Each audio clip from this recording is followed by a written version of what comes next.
presented by Pepsi Refreshment Services of Decatur and CEFCU. Happy you're still with us. We continue by unveiling our WA&D Athlete of the Week. He's had quite the ride this season for Eisenhower Wrestling by running up a record of 31-4, but it wasn't long ago that he considered never getting on the mat again. As all wrestlers learn, when you get knocked down, you got to get back up, and Kayson Duffney shows what he can accomplish when you do just that. Jake Bedell has the story. This week's Wrestling State Finals may be the end of the line for many, but it's setting up an incredible journey for Kayson Duffney. As long as I go out there and learn something, have fun while I do it, we'll be okay.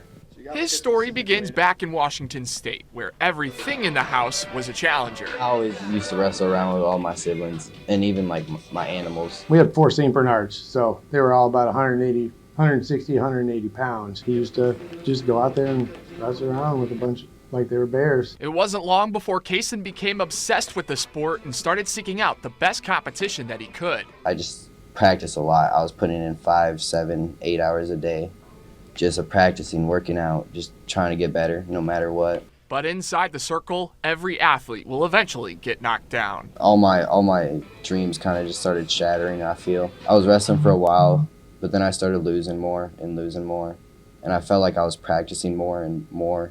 Kayson took a year and a half off from the sport, during which he lost his grandfather and biggest supporter to cancer. He then made the move to Decatur, where the team at Eisenhower reeled him back in. At first I wasn't gonna wrestle still, but my business teacher's class, and he was also the wrestling coach, and he just kept bugging me to come down to the room. Kayson's return to the mats was far from easy. He suffered injuries and was forced out of the postseason last year due to pneumonia, but a lesson from his dad and coach kept him in the ring. If you can't find yourself somewhere else, I can guarantee you're going to find yourself on a wrestling mat, or you're going to find something a lot different about yourself that you didn't know. And he responded with authority, winning the sectional this season with his dad sitting mat side. But I just remember looking over at my corner and seeing my pops and my coach over there, just super happy. I didn't have a coach moment at that moment.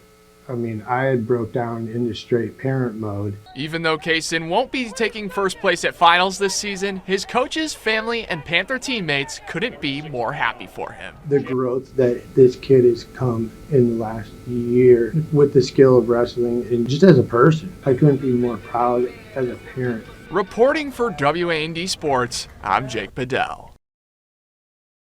Thanks, Jake. And if you know an athlete you want to nominate to be our WA&D Athlete of the Week, send us an email at sports@wandtv.com.